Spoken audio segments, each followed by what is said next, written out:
Some men spend their entire lives chasing glory and never find it. Wilhelm Mohnke never had to chase anything. Glory, infamy, and history all came to him, whether he wanted them or not. He was there at the very beginning of the SS. He was there at the very end in Hitler's bunker. And everywhere in between he left a trail of battlefield victories and war crimes allegations that followed him for the rest of his very long life. He lived to be 90 years old. He never spent a single day in prison. And he died in a quiet German nursing home in 2001, while men who had done far less were rotting in cells. His name was Wilhelm Mohnke, and this is his story.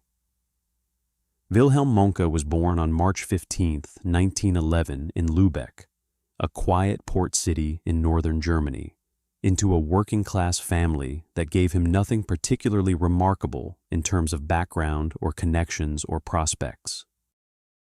He was a young man of 22 when Adolf Hitler came to power in 1933, exactly the right age to be swept up in the energy and the certainty and the sense of historical mission that the Nazi movement projected in those early years, and he joined the SS almost immediately, signing up for the Leibstandarte SS Adolf Hitler, which was Hitler's personal bodyguard regiment and the most prestigious formation in the entire SS at that point.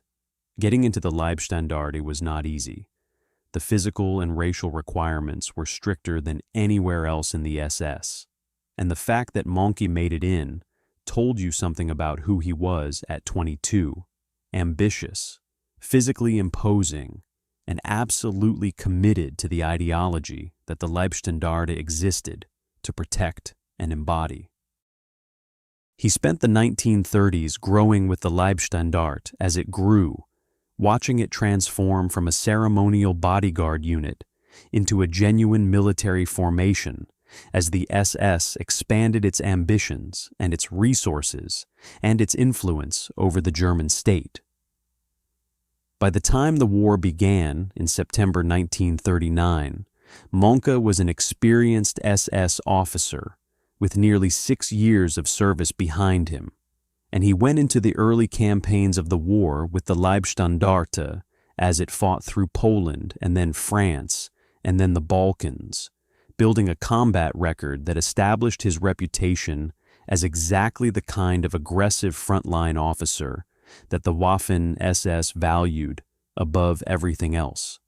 And then in May 1940, in a small town in Belgium called Wormhoudt, something happened that would follow Wilhelm Mohnke for the rest of his life.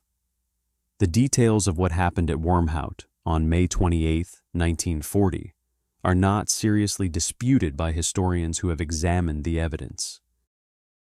Soldiers of the Leibstandarte SS Adolf Hitler, the unit under Mohnke's command, herded approximately 90 British and French prisoners of war into a barn on the outskirts of the town, threw stick grenades into the barn, and when the grenades did not kill everyone, shot the survivors. Around 80 men died. A handful survived by hiding under the bodies of their dead comrades and were found by regular German army units the following day. The survivors gave consistent accounts of what had happened that left very little room for alternative interpretations, and British military investigators spent decades trying to build a case against Mohnke as the officer in command of the unit responsible. Mohnke always denied ordering the massacre. He denied knowing it had happened. He denied any involvement whatsoever, and he maintained that denial consistently and completely for the remaining 61 years of his life, and he was never charged, never tried, and never convicted of anything connected to Wormhoudt.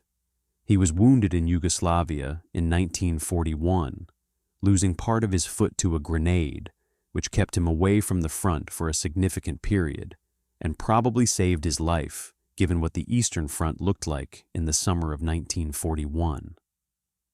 He returned to active duty and fought on the Eastern Front with the Leibstandarte through some of the most brutal campaigns of the entire war, demonstrating consistently the kind of aggressive tactical leadership that got SS officers noticed and promoted, building a reputation as a commander who could be relied upon in the most difficult situations to find a way through when other commanders might have decided that the situation was impossible. By the later years of the war, Mohnke was commanding at the regimental and then brigade level, leading his men through the grinding defensive battles of 1943 and 1944 as the German position on the Eastern Front deteriorated from bad to catastrophic. He fought in Normandy after the Allied landings in June 1944, commanding SS forces in the brutal hedgerow, fighting that cost both sides enormous casualties and demonstrated that the Waffen SS could fight just as ferociously on the defensive in Western Europe as it had on the offensive in the Soviet Union. And in Normandy there were more allegations, more reports of prisoners shot after surrender, more incidents that investigators would spend years trying to untangle without ever managing to bring charges that stuck. He was wounded again in Normandy, seriously enough to take him out of the fighting for months, and he was still recovering when the war entered its final desperate phase in early 1945, with the Red Army driving into Germany from the east and the Western Allies closing in from the west. And it was in this final phase that Wilhelm Mohnke found himself at the very center of the most dramatic event of the entire war. In April 1945, Mohnke was given command of the Zitadelle, the Citadel district of Berlin, which was the innermost defensive sector of the German capital, and the area that contained Adolf Hitler's bunker beneath the Reich Chancellery Garden. This was not a military appointment in any conventional sense, because there was no military logic left in the defense of Berlin by April 1945. The city was surrounded. The forces available to defend it were a mixture of exhausted veterans and terrified teenagers and old men who had never fought in their lives, and the outcome was not in any doubt to anyone who was thinking clearly. But Mohnke took the appointment and organized the defense of the citadel with the same professional thoroughness he brought to everything, because that was what he did, and because at that point in the war there was nothing else to do. He was in the bunker complex during the final days, one of the small group of senior officers who remained with Hitler as the Soviet forces closed the ring around the city, and the end became not just inevitable, but imminent. He was present during the chaos and the desperation of those last days, the suicide of Hitler on April 30th, the burning of the bodies in the Chancellery Garden, the breakdown of any remaining military coherence as the men in the bunker tried to decide what to do next. And on the night of May 1st, 1945, Mohnke led the breakout attempt, the desperate effort by the surviving bunker personnel to fight their way through the Soviet lines and reach the German forces that were theoretically still holding out to the west. The breakout failed.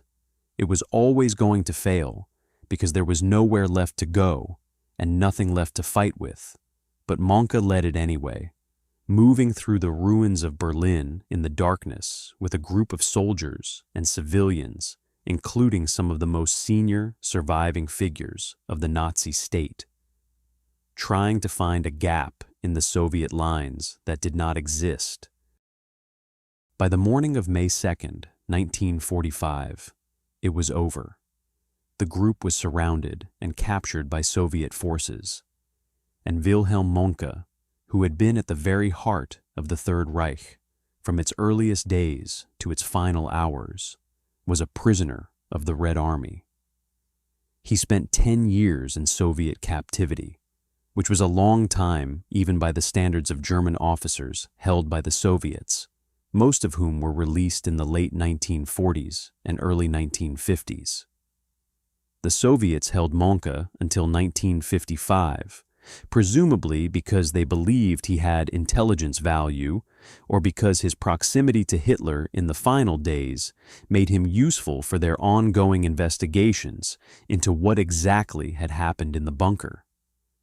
He was interrogated extensively about Hitler's final days, about the breakout attempt, about everything he had witnessed in the chancellery in those last weeks, and the accounts he gave formed part of the historical record that historians have used ever since to reconstruct what happened in Berlin in April and May 1945.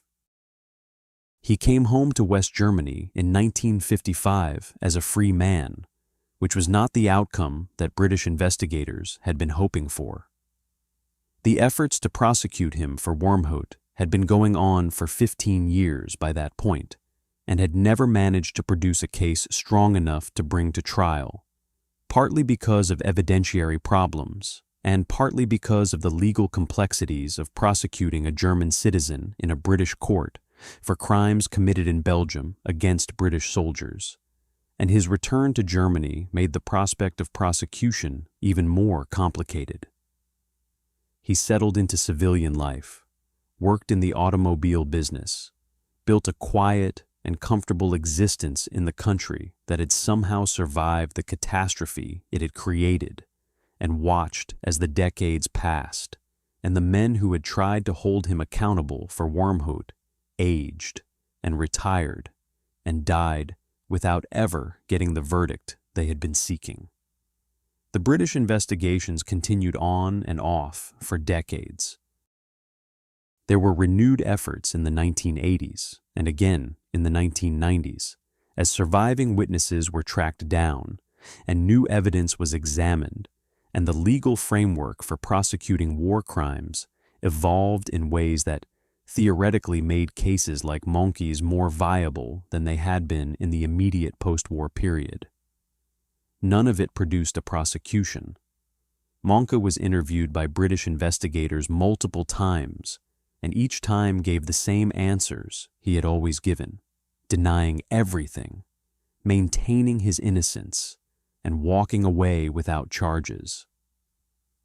The survivors of Wormhoudt, who were still alive, died waiting for justice that never came, and Mohnke outlived most of them. He gave occasional interviews in his later years that caused controversy because of his unapologetic tone, because of his continued refusal to accept responsibility for anything that had happened under his command, and because of the calm and comfortable manner in which he discussed the war and his role in it that many people found deeply offensive, given what the historical record suggested about that role. He was not a man who expressed regret in any form that satisfied the people who believed he owed them regret, and the question of whether he was incapable of it or simply unwilling to express it publicly is one that nobody who knew him well was ever prepared to answer clearly on the record.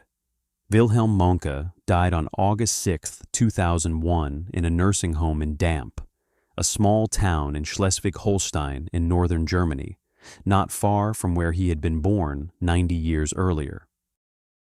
He had outlived the Third Reich by 56 years, outlived most of the men who had tried to prosecute him, outlived the Cold War and the Soviet Union that had held him prisoner for a decade, and outlived the controversy that had surrounded him for most of his adult life, without it ever producing the legal consequences that his critics believed it should have. He died in his bed, which is more than can be said for most of the men whose deaths his soldiers had been responsible for at Wormhoudt and in the fields of Normandy and on the Eastern Front, and the question of whether that represents a failure of justice or simply the way history works when the people responsible for enforcing it run out of time is one that does not have a clean answer. Some men are defined by their greatest moment of courage. Some are defined by their greatest moment of failure. Wilhelm Mohnke is defined by a barn in Belgium in May 1940 and by everything that followed from it, by the fact that he was there at the beginning and there at the end, and that he walked away from all of it into a long and quiet life, while the men who died in that barn never walked away from anything at all. That is his story, and now you know it.